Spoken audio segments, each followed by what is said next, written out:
What's up, everybody? Welcome to the High Level Husband Podcast. I'm Tommy McAllister, joined by Diane McAllister. Hey. As always, lately at least, it seems like, babe. Yep. Guys, multiple things. We're going to talk about how to actually love and have compassion for your spouse, and honestly, probably heal a lot of things in your marriage with this podcast. And a lot of healings in your own life, but then also healings in friendships as well. But this is obviously, a husband podcast, wife podcast, marriage podcast. And it's funny, guys, we were just sitting downstairs, and this is where I think a lot of times, babe, I wish people had like a view into our life more so than podcasts and content and things like that. Even our coaching clients get a deeper view into our life, but the ones that have actually come and spent time with us, they get a full view of us and realize that A, this is actually who we truly are, but then B, like outside of that, like we just have these phenomenal conversations. And here it is. It's a Saturday morning. I had my men's group this morning, which just rocked my world. And typically you have your women's group this morning, but you guys didn't do it this morning for multiple reasons. But I was exhausted. Like just, I love being a coach and all of that, but it's really exhausting in so many things. By the end of the week, the pressures, the pouring out into other people at nonstop, it's draining. And like, just today was exhausted. Phenomenal. God still showed up at the Bible studies phenomenally. But then afterwards, I was just still like, oh my gosh, I need to take a nap. And like normally I was about to like go ride my bike and work out and do all these things and like energized and filled. And I just wasn't today. And my point of saying that, guys, is I was so exhausted. Me and Diane were sitting on the couch and we were talking, and I'm sharing with Diane something that came up in the Bible study, right? And then all of a sudden we started talking about it, and it was just this deep conversation. And honestly, multiple things were happening. One, you were just getting really vulnerable with some things about your own life, right? In your thought processes and things that you need to work on. Same with me and things like that. And one, I could just see the emotional intimacy building. Yeah. Two, I was just in that moment again, just like, man, I got such an amazing wife. And three, then it's like, it's just weird how like literally the thought process that crossed my mind was like, this, and then I started getting like, this is weird, like turned on in a certain way. And I was like, this is what emotional intimacy does. Like you were getting vulnerable. You were getting naked with your soul and showing me your soul. And I was like, that's what was turning me on. I've seen you naked, like physically naked a bazillion times, and you're beautiful. And that it still does it for me, but that does it for me at a whole new level. Yeah. And I think that's what so many people are missing in their lives, because they don't have quality time. They don't have that connection because they're not having conversations. Then they're not getting that emotional intimacy that they need, or that the wife usually, sometimes men too, obviously, everybody needs it. But there's a lot of times where men can just like go and the heat of the moment. Well, sometimes it takes women, like they need some emotional intimacy. They need that connection. And like I said, everybody needs it. But yeah, and guys, we got a whole topic here. I know we're kind of just freestyling here in the moment. That's going to really, I think, blow your mind in certain ways, and is going to share a vulnerable story. But we've always shared like, what does quality time look like? And it's like talking about your feelings, desires, and desires aren't just like desires like you're not doing this for me or things like that. No, it's like desires for excitements in life and goals and dreams. It's taking ownerships. It's affirming each other and celebrating each other.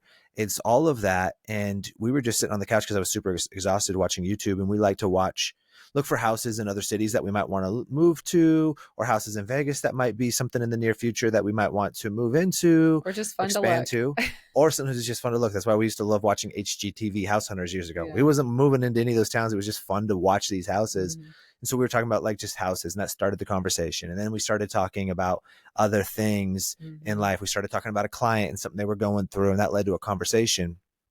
But it's just this easygoing conversation. Diane said in that moment, I have so much I need to do today, like to get done around the house and be able to do these chores. And then like tomorrow we got a busy day with, we Sabbath tomorrow, but we go to church. And then now we're doing like this discipleship program in the afternoon. There's a lot on our plate this weekend that are all great and beneficial for us personally, for our family, and for the kingdom. Yeah. But you still took time out of your busy day to just have a conversation with me. We weren't planning on doing this podcast, and we were like, babe, let's just turn it on because we're having a phenomenal conversation right now. People need to hear this one. And so it's just so important, guys, to just make space and time for that. If you don't have time in your life to have a conversation, then you'll never have connection. And then without the connection, you won't have love, and then you won't have intimacy and all these other things. And so I want to share something with you guys. And so before I get into the Bible verse on this, when you surrender and be obedient to God, good things will start happening into your life. And God's just been placing a ton of like awesome people into our life. Like when we moved to Vegas a little over 4 years ago, we didn't know anybody. And then the people, not only the people that God's placed in our life, like my men's group, solid group of 10 people. You have a group, women's group with like 5 people in it. But then like the outskirts now, God's just really been blessing us with more. And I hate to use these words, high level people, but people are really about that life, faith life, but are like taking territory in the kingdom. But the reason why they're taking territory in business and things like that is to fund kingdom and all these things. And God's a God of abundance. And so it's like these super high level people that we're attracting into our life right now. It's just the field of dreams things. When you build it and they will come, when you become somebody that's attractive spiritually and mentally and relationally, people will flock to you. People flock to Jesus for that reason, and people will flock to you the same way because we're made in his image and a likeness, but we got to be able to be those people. And so anyways, this is like a long-winded answer on this thing, or lead in. God's been placing some amazing people into our lives, especially more so recently. And like, shout out to Ryan Pineda. A lot of this is because of him. He's been placing a lot of, due to him, a lot of great people into our life, starting to do more life with him. But, so a couple guys came to our Bible study this morning. We invited them. We were like, hey man, if you ever want to come, let us know. And he's like, dude, we'll be there this Saturday. They came. One of the guys I'd never met before. One of them I did talk to a little bit, and they just brought tremendous value today. But one of the guys, we were reading through James 3. We're going through James right now in our Bible study, and we were reading James 3. And one of the guys shared a story. And I think I'm going to have him on the podcast and he'll share it a little bit deeper. But he was saying early on in his marriage, 20 years into it, that his wife was raped. And what he was saying was it was by one of his friends, close friends in his life. He said, I didn't know about that until multiple years later. My wife hid it from me because she was worried what I would do to this guy. And I think what I'm understanding, like I just met the guy today, like he was a different person at that time, and there probably would have been some serious physical violence or maybe even killed the dude. And he didn't find out till later on. And during those years, he had already separated from he had helped this guy grow his business, and he learned out more of this more. And so this guy was more of like not a good person, shady character, and exited this guy's life. Like he's like, all right, I don't want this guy in my life. Well, then a few years after that, that's when his wife told him about the situation. He said, of course, all the feelings rolled through him. Okay, I'm getting my friends together. We're beating this dude up, maybe even worse. He said there were so many things. He said he got it on tape that he admitted to doing it and all these things. And he said, I brought it to the legal system and the court never did anything about it. And he was like, I was trying to handle this on my own, either going to beat this dude up, have the court do their things. But what God was saying is that I will handle this process in it. And I'm going to share a verse from Hosea real quick. And it's just been wild. I could touch on a whole podcast on what God's been doing in my life with Hosea. Not a typical book in the Bible that most people talk about. But in Hosea, it says this right here. I was just reading this the other night. God randomly led me there, and it said, let's see here. Yeah, I will show love to Judah, and I will save them, not by bow, sword, or battle, or by horses or horsemen, but I, the Lord their God, will save them. And so my point of what God's saying there, and then he keeps it moving. Like he doesn't say how he's going to save them. He's like, I got this under control. You think it's going to be by sword or bow, by horses, by battle, by horses or horsemen. You think it's going to be this way. And oftentimes in life, guys, we think it's going to be this way, but really it never really is the way that we think it's going to be, that they're going to save our marriage, or they're going to save this, or this is going to happen. And so it's saying those things. So God, in this moment, this guy was trying to bring it to the people. The court system, he was trying to go and fight this person, things like that wasn't going to do it and save it. But because he was maturing in his walk with Christ, he was saying the biggest, well, I'm going to touch on one other Bible verse before I say it, because it's going to, in the Bible study this morning, we were reading this, and this has huge implications when it's playing. So it's just crazy how God brought this guy into our Bible study the same day we're studying this verse, and a question was posed about this verse, and then he shares this story that's so mind-blowing that I'm sharing with you. And it says in James 3, it says, let me see, I want to make sure. Who is wise and understanding among you? Let them show it by their good life, by deeds done in the humility that comes from wisdom. But in your harbor bitter envy and selfish ambition in your hearts, do not boast about it or deny the truth. Such wisdom does not come down from heaven, but it's earthly, unspiritual, and demonic. For where you have envy and selfish ambition, there you find disorder and every evil practice. And so what it's saying is, when we do these things, rape, certain words that come out of our mouth, because James 3 is really about our using our tongue and like how much that like hurts people. He says those, when they're all bad, they're demonic, they're unspiritual, they're things of the world. And what he said was, with this guy who raped his wife, he said, I tried to fix all those things, but God told me to do it some other way. Mm-hmm. He said, I realized that the best revenge I could get, because we all want revenge. Yeah, especially in a situation like that. Yeah, your wife being raped by somebody that's in your life. He said, the best revenge that I could get was leading this person to Christ. Because my battle is not with him, but with the devil. Yeah. Because the devil, as what James 3 is saying, his actions are demonic, unspiritual, and earthly. What this guy's doing through his choices and whatnot, but the devil's definitely making these things happen, and this is spiritual warfare that's really happening. And so the best revenge we could ever get is not go beat this dude up and then the devil gets another point on his thing. Yeah. Rapes your wife, point. Me beat him up, devil gets another point. Mm-hmm. But if I steal him back from the devil and have him come to our side and have him know Christ, him see it through my actions, him see it through my love, there's nothing greater than that. So my battle is not with this guy. My battle is with the devil. So I'm going to love on this guy in such a way that it'll lead him to Christ. Mm-hmm. And because of that, that's the best revenge I will ever get. Yeah. And so my point of saying all of this, guys, is your battle isn't with your wife. Your battle's with the devil. Mm-hmm. I'm not saying your wife's demon possessed, but very well could be. We all might be in certain ways. Maybe there's demons in us that need to get cast out. Yeah, we don't always know either. We don't always know that those might be lingering or sticking around, that us as a person might not ever see it, but maybe somebody else will see it. Right. And so oftentimes we're like, you're such a bitch, or you don't listen to me, you're hateful, you don't love me, you don't respect me, you're not giving me sex, you're not doing all of this. Well, what are we doing? Earlier in James, it talks about we must control the tongue, because the tongue is the rudder of the ship. It's a small little thing that controls where the ship goes. And so that our tongue will control where our life goes, our marriage goes, our faith goes, our finances go, everything goes. But how we control our tongue. Mm-hmm. And if you're not able to control your tongue, you're not of the Lord. Check this out. All kinds of animals and birds, reptiles, sea creatures are being tamed and have been tamed by mankind, but no human being can be tamed by the tongue. It is restless, evil, and full of deadly poison. And so what it really says, like, that's not the verse I was looking for. Oh yeah, here it is. With the tongue we can praise our Lord and Father, and with it curse human beings. With our tongue, we praise the Lord and Father. So, Lord, I love you so much. Thank you, blah, blah, blah, blah. And then the same tongue, we're cursing human beings. F that person. Yelling at our wife. Out of the same mouth come praise and cursing. My brothers and sisters, that should not be. Can both fresh water and salt water flow from the same spring? No. My brothers and sisters, can a fig tree bear olives and a grapevine bear figs? No. Neither can a salt spring produce fresh water.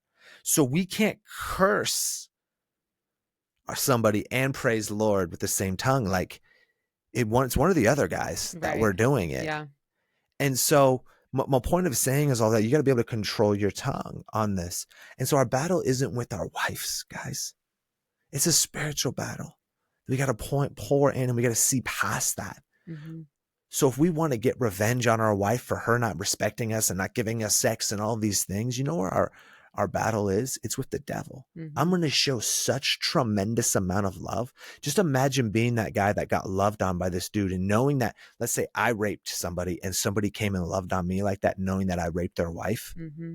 Imagine how much love you would feel like you've never felt in your life before. The one thing that you've known you've done, you've raped somebody, but yet here you are in this spot, so much shame and guilt about that. But now, and you're just fearful for the rest of your life, somebody's going to find out and kill you. And that person comes and loves on you like never before. Yeah. What a way for you to be able to forgive yourself because somebody else forgave you.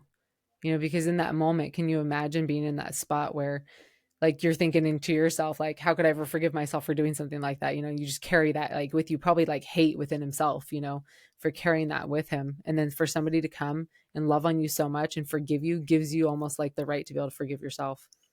It does, right? Yeah. Because it also talks earlier in James, right here, it says that, and it's all about the tongue.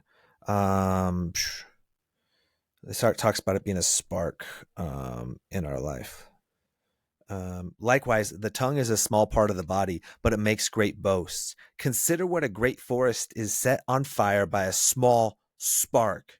The tongue also is a fire, a world of evil among the parts of the body. It corrupts the whole body, sets the whole course for one's life on fire, and it itself set on fire by hell. Right? So it's saying that fire is started by hell, demonic things, which this other guy was saying, I'm going to fight the battle against it because the tongue is set on fire by the devil and the demonic world. Whereas same thing in our marriage, like as our wives are saying these things, their tongue hurts, which then if they say something hurtful, you don't work hard enough, you're a terrible dad, you're this and this, all you care about is work, all you think about is sex, it hurts. Yeah. Because that's not how you actually feel. It may come across that way, right, but it's not how you feel. And then now she's saying it's starting a fire. Well, then that builds resentment, bitterness, and hurt into you, which then is going to come out in negative ways towards them. And then now the rudder of the ship is steering the marriage the wrong direction. So what you need to do is be able to see past the fog of that. And what one of the guys at the Bible study was talking about today is the closer he gets to the Lord, it's the scale of his eyes they're falling off. The veil's being removed where he can see people for who they truly are, not as the sinful person who's throwing darts at him from their tongue, that they see him for the real thing. And then you just want to love on them. Yeah. It's not that they're being lazy or that they're terrible people or anything like that. You just want to love past that. Why are they being lazy? Why are they watching porn? Why are they overeating? Why are you going to look past that? Yeah. I mean, we have to remember, like, every single person, murder, and like anybody, we're all children of God. And so we have to, just as we were saying downstairs in our conversation, nobody's born a rapist, nobody's born a murderer, nobody's born a, overeater, all those things, nobody's born with those things. We've possessed them over time. Yeah, they stick to us over time because of our choices or other people's choices. Evil. Yeah. Right. And that's the spiritual warfare. And so then they stick to us. Well, we can wash new of that, and this is what we were talking about, is that compassion. Well, we're talking about compassion and that you need to become righteous. Yeah. Oh, yeah. Yeah. And you said, how do you become righteous? Yeah. You said by good works.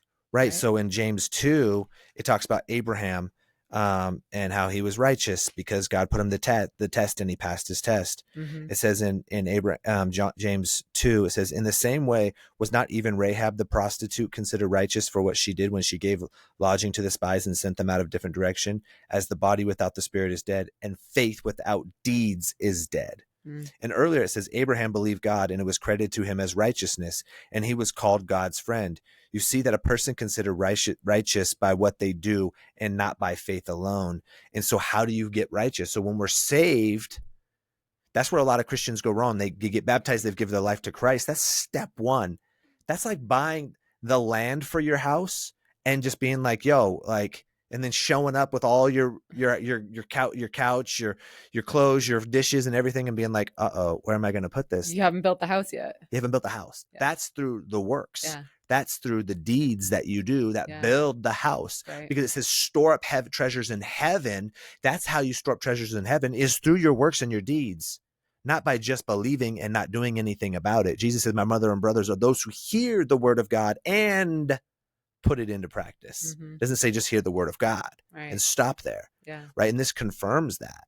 Right. And so, yes, you're saved, but the heaven's going to look drastically different for a lot of different people. Yeah. But so it's through our earthly things. So if we have these things in our life, if we have these demonic things and we have all of that, what do we got to do? We got to repent first and foremost. Step one, guys, you have to repent. Step two, you have to do righteous deeds on the daily. You have to be able to control your tongue. So when your wife's throwing darts at you and you don't take the bait, and on the backside of that, you love through that because you see her soul, guess what? That's doing a righteous deed. But guess what? Just as we said, that same person who raped earlier felt love like never before. If you do that with your wife and she's just throwing this torment at you and you love like that with no expectations of like, okay, I need her to change and be like me. Okay, I'm doing all these things and because of that, she's going to sleep with me. Or she needs to do this. I want her to she needs to become this person. You don't know who God wants your wife to become.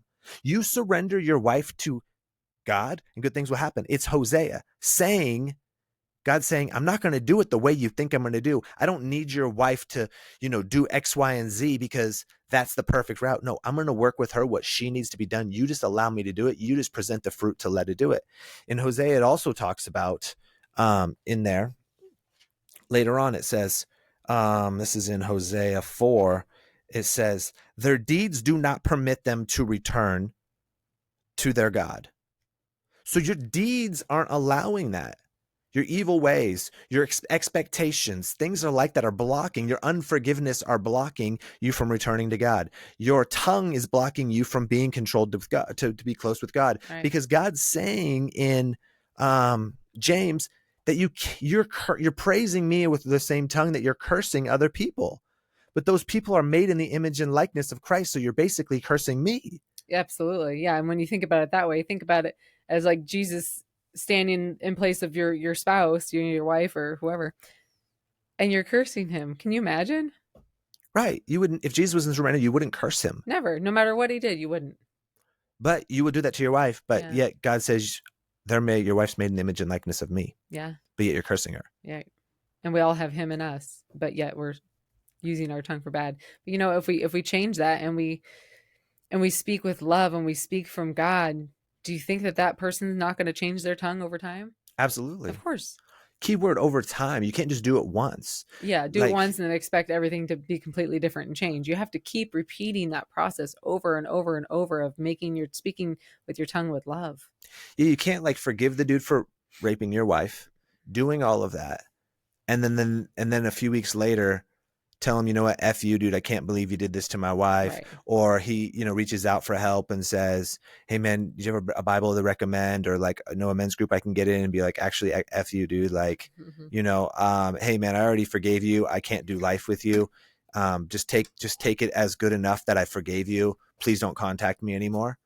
That's not what Jesus is saying. Mm-hmm. Because guess what? Your sins are terrible sins too. They maybe not be rape, but they might be very well. A sin is a sin. Yeah. And that's the thing that you need to realize. A sin is a sin. Mm-hmm. It's not like you lying to your wife or yelling and cursing your wife is, well, that's not as bad as me raping somebody. It doesn't go in tiers like that. Sin is sin. Right. In earthly terms, it seems like one is worse than the other, but it's all equally the same. Sin blocks. Right.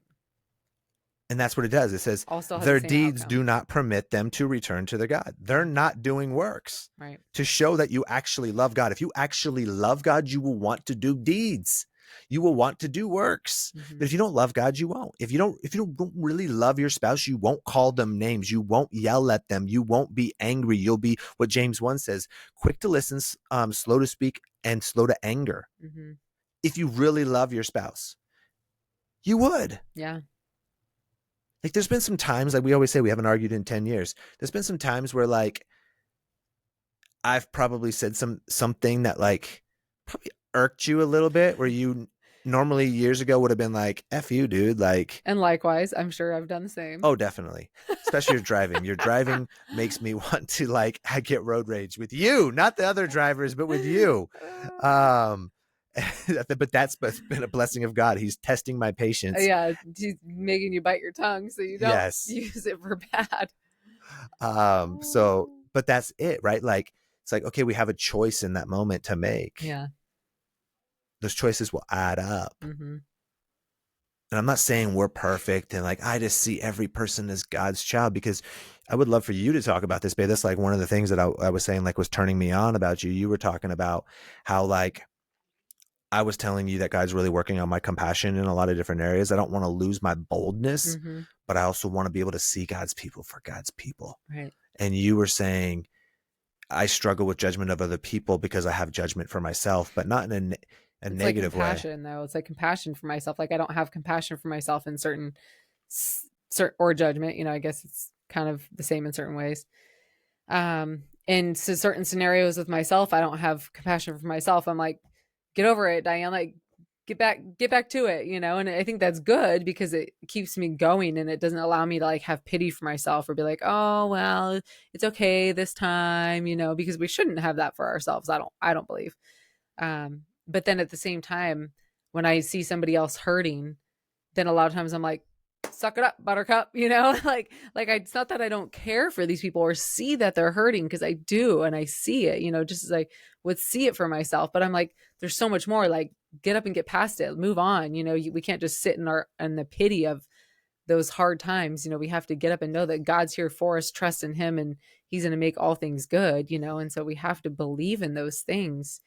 And so I think that's where my struggle is sometimes, is might come across or might not seem like I have compassion for these people, even though, and I think it's the same for you, where because I We don't think I do. have compassion for myself, that I don't have compassion for other people. I care when somebody's hurting, but it might not come across as much that it looks that way. Yeah, because it's like, and that's why I asked you. I was like, oh, well, is that a problem for you? That like, that's a compassion for yourself? Do you think that that's like a lack? And you said no. No, I think it's actually a good thing, because I don't, like I said, allow myself to like sit in the pity or be like, oh, it's okay. Because if you mess up that one time or something and you have pity for yourself like that, then, or you give yourself grace, then you're going to give yourself grace 20 more times, you know, as Yeah, opposed to like, hey, you need to do better. Don't do that again, you know? And, but it then becomes a get out of jail free card. right, exactly. But then you have multiple get out of jail free cards, you know, kind of thing. Right. Like Yeah. we all mess up at times, right? But that should be like a reminder that the next time you mess up should be A, never again, or B, even longer than the in between how long it took you from the time before that you messed up. Right. Or you You go should to be mess improving. up and you realize, oh, I did this last time. I can't have that same result of the last time. Exactly. And so it's tough because sometimes when we don't have, I don't want to say compassion for yourself, because you just become this high level person. And it's like, Yeah. you love yourself. I love you even more because you've become this person. Like you see, and what we were talking about with our coach yesterday was I was telling him like, I don't know, man. Like, I don't just get down in things because, like, I just see life. I operate from a place of victory. Glass is half full. I'm always positive instead of negative. And that took Mm-hmm. me a long time to get to this spot because it's not always how I was. Mm-hmm. But I just see how God works things out. And I Mm-hmm. think, and I know that's what you're saying about your judgment for other people Yeah. is that, like, you know how this will work out if they just do these two or three things. Yeah. It'll work out fine. But they don't, it's like they're drowning, Mm-hmm. literally drowning, and you're like, oh, well, here's a life raft and just hold on to this and I'll pull you in, like do this. Or if it's like, man, like I can't get this cake to bake and I put it in the oven and it's not baking. You were like, well, yeah, you didn't turn it on to 350, whatever. Or it's like they're missing the steps. I know the simple analogies, but in life, you know that if you develop a deep relationship with God, you be courageous, you're obedient to things he asks you to do, even if it's Mm-hmm. not things you want to do, Yeah. you'll find out that like life just gets better and better. And then you have the receipts to prove it. So Mm-hmm. you see how it works out for them, but they don't see how it works out. So like when I say, hey, don't argue with your wife, see her for this person, which I really do see you that way in a lot of ways. And I don't want to have you hurt or anything like that. And so like, that's why I'd bite my tongue, is because like, I just love you and I don't want, what's it going to do to me to argue? I've done that for so long that I've watched my wife change. Mm-hmm. Other people haven't done it long enough Mm-hmm. to know it changes. Whereas somebody comes into our program, I'm like, yeah, if you do X, Y, and Z, do this, and this, it'll work out for the best. Yeah. You just got to do those things nonstop, and it will eventually work out together for good. You'll become this righteous person who can control your tongue. Because of that, the demons will flee from you, and all these other things will happen. And then they're winning on the back end. They only see it as like, my history shows that won't happen because I have no proof. They don't have faith that it'll work out. Or have they followed through a lot of times on doing those Consistently. things to see that it's actually going to work, you know? Right. Like, oh, you know what? I went to church for a long time when I was younger, and I don't know. It didn't really do much for me. Okay. You went on Sundays? Awesome. How often did you go out of the year? Well, I probably went like, probably like 40 times out of the year. So it's pretty consistent. Like, okay, cool. How often were you in the Word? Well, I'm not really that good of a reader, but I would get the daily Bible text on my phone, and I'd read the one verse, and it was like, okay, well, were you in a community? No, I didn't really have time for it because my schedule never really fit it. And I'm like, okay, well, you never really had a relationship with God. Yeah. Like, did you spend solitude time with God on a daily? Well, no, like, but when I'm on like the way to work, I'll like I'll pray from time to time. When I get in bed, I'll say a quick prayer. And it's like, okay, well, so you're giving God a couple of minutes a day when he gives you 24 hours a day. Got it. So you're showing where your time was. Did you watch any TV? Well, I just needed to check my brain off because it was a long day. Okay, so sweet. You thought that checking your brain off and the relaxation would better your life because you're going to watch Yellowstone, but sitting in solitude and peace and relaxation with God and allowing him to actually speak to you and let him love on you will strengthen you and will guide you and then make you less anxious the next day and less exhausted the next day because he's going to tell you to do X, Y, and Z instead of X, X, X, X, Z, Z, Z, Z, Z, 8,000 things that you think you need to do when you only really need to do 3 of them. Keep it simple. God is like the simplest formula ever. God of order. Right. You do those things, things work out, but you have to do them day in and day out consistently. You have to remove your flesh where it's just needy. Why isn't she respecting me? Oh my God, my wife's doing this. Is needy, needy, needy, needy, needy, needy. And it's like, dude, it shows you with your wife's an idol. It shows you that you're not in control of your emotions. It shows you that you're prime location for the devil to come in and just push on those things and just pound you with your insecurities. You probably have imposter syndrome. You're probably a poser. You're going into the throne room and praying to God with that as that person. And God's saying, I don't even know who you are. You're bringing all this fake person in here. Show me the real you. But you can't get past that because you're not figuring out who that actually person is because you're not actually doing things enough for that person to go away. Nobody sees the Tommy and Diane of old. Right. Yeah. People only see the way that we are now, but they didn't see us 10, 12, 15 years ago. Right. Or longer. Transformation takes a long time, guys. Yeah. It's like a 9 to 10 year process, right? Of like 3 years of learning, 3 years of implementing, and 3 years of then teaching other people to do it. That's like the process. That's how it took you long time to change. Yeah. We're watching it with a lot of these other guys in our program. So many of their wives are drastically changing. It hasn't been 9 years like that, but it's like it took a while for their wives to really start changing. Now, a lot of them are coming around and noticing. That's the cool part is we have so many clients who always say, my wife's starting to notice this. She's starting to notice that. Now you have to keep going because notice doesn't mean that immediately they're already going to respect you, that they're going to sleep with you like crazy, like all of that. But they are noticing and you're just dropping little weights on the other side of the what if it's a pendulum or whatever that's changing the tiers of the weight of it to get it to where it needs to be.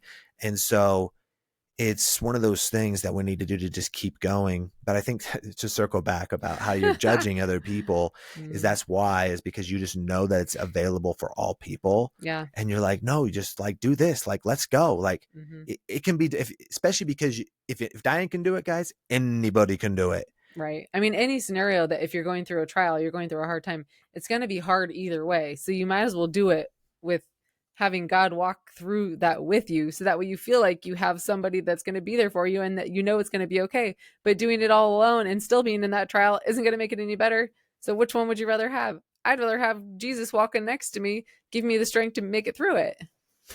So good. Because one thing that the guy said at the Bible study this morning, which is so true, is that like, he said, persecution is the stage to showcase God's grace. Jesus was persecuted, but it showed God's grace on the cross. He said, forgive them for they do not know what they do. Here are these people mocking, laughing, and whipped him, beat him, and now nailed him to a cross. And he's saying, Lord, forgive them for they do not know Father, forgive them. They do not know what they do. Right. So when you're being persecuted, this guy with his wife being raped, guess what? He got his persecution, got an opportunity to show God's grace. Yeah. Anytime we've been hurt, it's an opportunity to show God's grace. Right. And it's always going to be through pain. But the more pain situations that you're put into and you lean into, it's going to grow you. But also those are always typically other people involved. So you can lean into them through that persecution and show God's grace by just loving on them and seeing past their hateful, vengeful things, terrible things they're doing to you and get to it and just loving them. And Hosea is a great book on that, where God had this prophet marry a prostitute because Israel, he wanted to show that through this prostitute being a terrible wife to him, of what God can do, of forgiveness, of all of the other things. Whereas the Israelites at that time were being prostitutes in the worldly ways, the whole culture was. And so God wanted to use it. But through persecution of this prophet, God was saying, hey, I'm going to use you, and told him, like, you're a prophet, you're somebody special. I'm going to do this, but I need you to marry a prostitute. Like, thanks, bro. Like, I'm this holy person, but like, man, I'm doing what I got to do. But the blessing of my life is to marry a prostitute and I'm going to have to keep forgiving her. Come on, God. But through persecution, it's an opportunity to show God's grace. The whole sole purpose of our life is to love God, love his people, and create disciples. Best way to do that is through persecution. Right. It's not just because somebody gives you $1 million and you give them a big hug and say, thank you so much. And you put on social media that, hey, I just want to say God is so good because this person in my life just gave me $1 million. Yeah, that's great. But that's like through an easier one. How about when you say, hey, you know, I raped somebody years ago and this guy came and just did that. Mm-hmm. God's going to use that for good at way bigger ways. Do you think your persecution is really going to be the way to show God's grace? That's how you create God's create disciples. Yeah. Is through persecution. Right.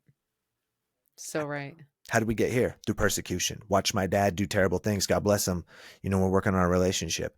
How did me and you grow a relationship? Through persecution. I did terrible things to you, treated you like dirt, you know, and vice versa. You I know, didn't really treat you that great either. I think for the longest time, to be honest, babe, like I was obviously a terrible person when we were dating. But then when I got my life changed and came back, I still definitely had some things to clean up.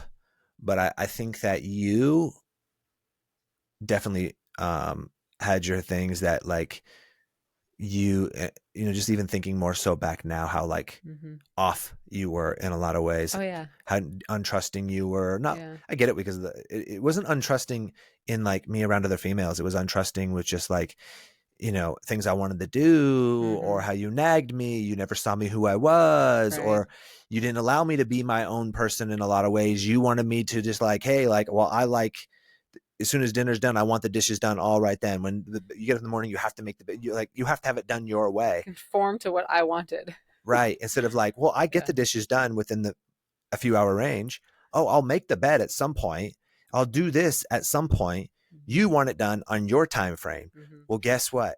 That's what most people want with God. I want this done now. Do it my way right now. Oh, God doesn't answer prayers. God's not slow as some consider slow. That's in Peter. But we want it done right now. You need to do it my way right now. So that's what we project on our spouse. You projected that on me. Right. I projected that later on you of like your personal development and your growth. Like, well, why aren't you growing? Why aren't you doing this? Why aren't you growing your faith? Why aren't you working out? Why aren't you reading personal development books? Why aren't you creating your own reels? Why aren't you doing that? What I wanted. Right. You end up doing all of that stuff in God's time. He was like, yeah, bro, I'm working on her. Slow it down, bro. Yeah. And let me do my thing, bro. And like, it's not going to be through bow or through arrow or battles or horses or horsemen. I, the Lord your God, will make this happen. Right. And so if we do that with our spouses, we probably do that with God 100%. God's not answering prayers. Where is he? He's pulling back. How do I honor him during the struggles? Bro, like go through the struggle. Yeah. And do that with your spouse. Stop having it be your way or the highway. That's what it is for so many people in marriage. You need to do this. Wives are just as bad as that on the men, probably almost even worse. Absolutely. Yeah, because it was just all the things that you were just talking about, you know, that I wanted you to do. Yeah. Because that's what I wanted. When you come home from work, you need to go do this with the kids. When you come home from work, I need you to do da-da-da. Well, we can talk about those stuff and get those things there, but it's really challenging in a lot of ways. It's like, yeah, we got to work through this, right, and talk about these things, but you can't just tell me, right, and demand it. No. Well, why does that matter to you? If I get to know your soul, like if you had told me like why it matters to you to get those things done, I might have been like, oh, I totally understand. Or I might have told you, babe, like chill. Right. You know why I like to not do the dishes after dinner? Because then if we do the dishes right away, chances are it's going to get darker and darker. And as it gets darker and darker, it gets colder outside. Then we're not going to be able to go do a walk, or maybe we don't do it. We might, but it's going to be colder and it's not going to be as enjoyable, or it's going to be shorter because now we don't have as much time, or we don't do it at all. And because it's pushing into the night. How about we get the important things done? The dishes are not that important, but a walk and having quality time is far more important than the dishes sitting for an extra 2 hours. Yes. How about we go on a walk and we'll get this done? That's why it matters to me. But if I don't tell you that and you don't and explain that to you and you're like, the dishes need to get done right now. Okay, well, how is that bettering our life? Well, I just like a tidy house. Well, why does that matter to have a tidy house? Like, it's not changing anything in our life. Now, if it sits there for 18 hours, yeah, that's an issue. But if it's an extra 2 hours so we can connect and I explain that to you, you're like, yeah, that's probably right. It's where we're at now in a lot of ways. Absolutely. So it's just like that's where the communication comes in and being able to share those things. Mm-hmm. But you also need to make the walk, like for example, enjoyable, like, and you need to be consistent. And so, guys, there's so many things here. Is I think the biggest takeaways that's important about being in the Word. I just shared so many different things with you. They're like golden nuggets. Guess what? I knew none of these before this week. I've read those verses. Right. Oh, so have I. Plenty of times. God just didn't speak them because I didn't need them in the moment. Yeah. He knew in a certain moment I would need them, right, and how it would work. They were together for good. That I needed a guy to come to my Bible study for the very first time who would speak on the exact thing that we were studying. And then I would spin it with something that Hosea, the only reason I'm in Hosea was because 3 times earlier in the week, somebody used Hosea, but just different verses. And I'd never even remembered the book of Hosea at all. I couldn't tell you one thing about it, even though I'm in the Word tons, but mainly the New Testament. Like, well, let me go read it. Well, then I started reading it, and all the ones I spit over you today are all things from my nightly readings this week. Well, then everything then the podcast came out today from my Bible study today. Right. Like, and so now we're sharpening these things and we get to use them. Let God do what he's going to do. But the only way you're going to get to that spot is by being in the Word and having these things hit you. It's the only other way you're going to do is by have other people to share their stories and experiences in you and break new lights off on you, listening to podcasts like this. But see your spouse in a completely different light, guys. If they are this crazy woman who's really like I said, bitche, like, well, guess what? That's not who they truly are. They're acting that way. That's not who they are. Yeah. So control your tongue. Go read James. I tell all husbands and all wives, take this week, take this month, and go through James so slow, studying it. And then when you get to the end, go back again and studying it. James will change your life because it's all about about your heart. It's a relationship book. It doesn't talk about marriage. I don't think very much in it at all. And listening, slow to speak, slow to anger, controlling your tongue.